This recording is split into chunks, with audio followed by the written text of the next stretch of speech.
De la glu, mais très rapidement, mes collègues en ont parlé. Alors, bien sûr, je les salue tous, pardon.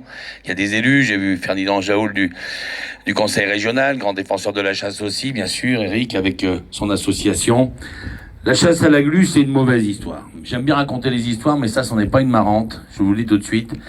C'est l'histoire d'un petit caprice d'une ministre qui cherche à exister et surtout à aller voir plus loin.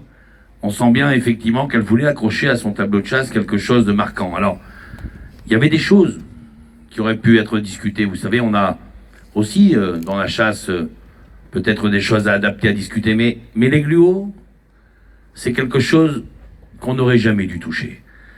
C'est une chasse légale, c'est une capture, c'est sélectif, on relâche des oiseaux. Quelques personnes dans les garrigues qui effectivement font ça depuis qu'ils sont gamins, qui transmettent à leurs enfants, à leurs petits-enfants. Et ça, c'est vraiment quelque chose qui, je crois, bouleverse tout le monde, et moi le premier. Dans le Nord, on a aussi des activités traditionnelles, et je m'imagine pas le 1er octobre dans le Pas-de-Calais devoir expliquer à mon gamin qu'on n'ira plus à la chasse. Tout ça pourquoi ? Parce qu'on a effectivement cette ministre qui, à mon avis, a dû jouer de son poste pour faire changer d'avis et le Premier ministre et le Président de la République. Alors d'abord le Premier ministre. Le Premier ministre Jean Castex est un rural, on le sait tous. Je le connais pas, je l'ai eu au téléphone, quand il y avait eu effectivement Bormes-les-Mimosas qui se préparait, il m'a dit « Je vais vous donner un demi-quota de gluaux. » Et j'en prends l'engagement. J'ai dit « Attention, on est des ruraux. » Il m'a dit « Non, il n'y a aucun problème. » Alors si c'était au téléphone, mais on s'est pas mis la main sur le cœur, mais presque. Voilà, on se comprend, on est du même monde. Alors j'imagine que si par la suite, moi j'ai mangé mon chapeau, parce que j'avais promis, effectivement, à Éric Camoin, à Marc Messel et aux autres présidents, j'ai dit non, on a quand même un Premier ministre qui a donné son engagement, donc je pense qu'on peut y aller, on peut accepter de retirer Bormes-les-Mimosas.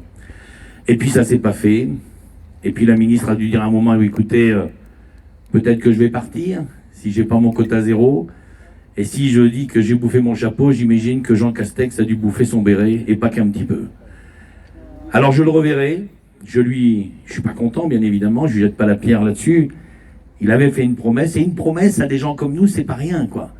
Dans ce monde où on s'en fout de tout, où la moitié de la population devient complètement dingue, on va en parler dans quelques instants, quand nous, on, les ruraux, les chasseurs, quand on dit voilà, je fais quelque chose, on le fait. Alors Jean Castex, c'est un mauvais démarrage entre nous. On est dans ta ville aujourd'hui.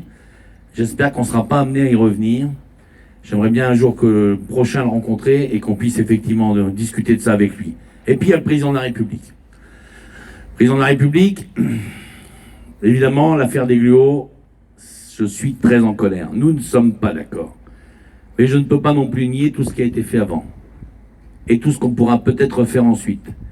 Il est le président de la République. Et dans ces temps difficiles, on ne peut pas non plus, je dirais, s'opposer à l'entièreté de l'exécutif.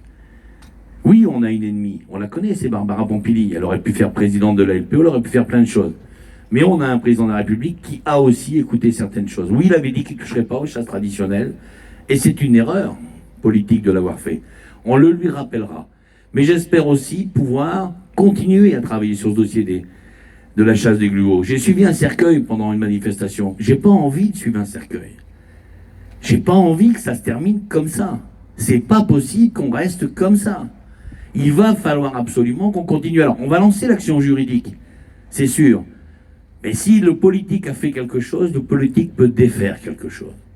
Et donc, il faut pas qu'on lâche. Il faut pas qu'on dise c'est fini. Il faut qu'on continue à être actif sur ce point-là. Et je vais y revenir dans quelques instants. Le grand malheur de la chasse des gluaux, c'est le grand malheur de la chasse française, mes amis. C'est qu'on a vécu caché pendant des années.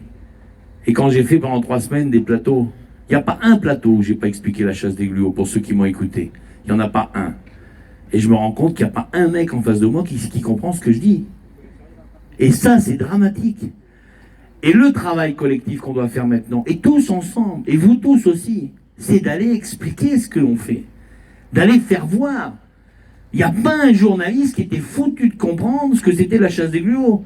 La première chose qu'ils disent, c'est quoi? C'est ce que Bougrain-Dubourg raconte partout où il passe, ou Émeric Caron. C'est pas sélectif, c'est barbare, c'est cruel. Il n'y a jamais un mec qui allait voir ce que c'est.